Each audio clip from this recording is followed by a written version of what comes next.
Welcome to Roedde House, the 1893 home of one of Vancouver's first bookbinders, Gustav Roedde. I'm Madeline, and today I'll be teaching you how to make marbled paper. Paper marbling actually dates all the way back to the 12th century in Japan, but by the 1800s it had spread to the rest of the world and had become an integral part of the bookbinding business. So Gustav Roedde was actually trained in both bookbinding and paper marbling back in Germany and introduced the technique to Vancouver, where he became well known for the beautiful designs he created.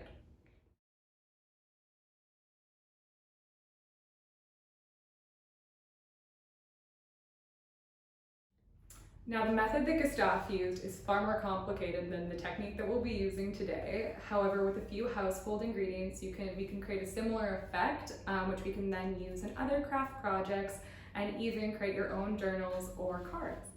So for this tutorial, all you'll need is a tray, some liquid starch, acrylic paint, skewers, and of course construction paper, as well as something to protect your surface, as it can get quite messy. So I have my tray here. I decided to go for a disposable baking sheet. You can use whatever you have on hand, but just make sure that it's big enough to be able to hold the paper that you're intending to marble.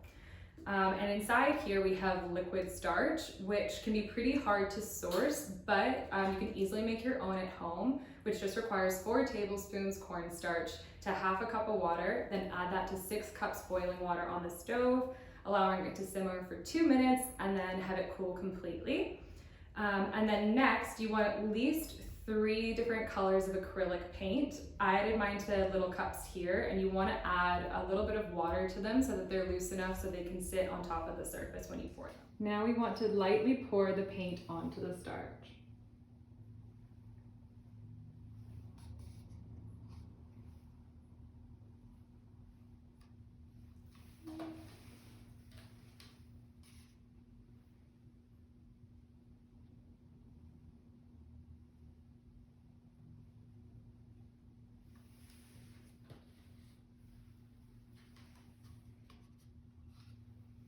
We'll be making small cards, so I'm going to do a smaller design.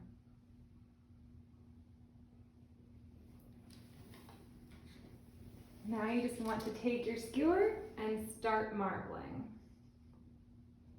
So you can create lots of different designs, and if your colors start to get a little muddled, you can always switch out the starch and start afresh.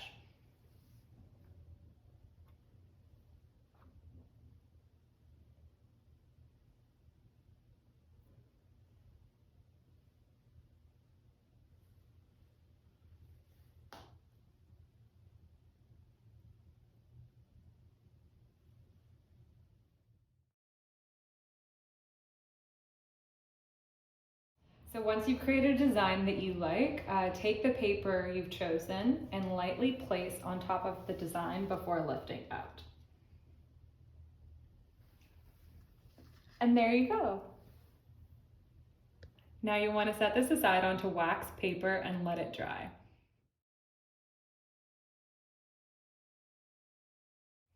So we're just making a few other designs here. If you want, you can always do more colors. I've just decided to go for 3.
See, each one is a little bit different.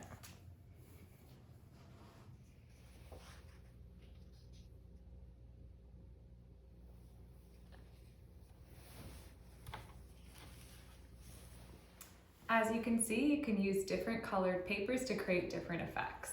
Now you just want to leave these to dry overnight and then you're ready to use them in your next craft project.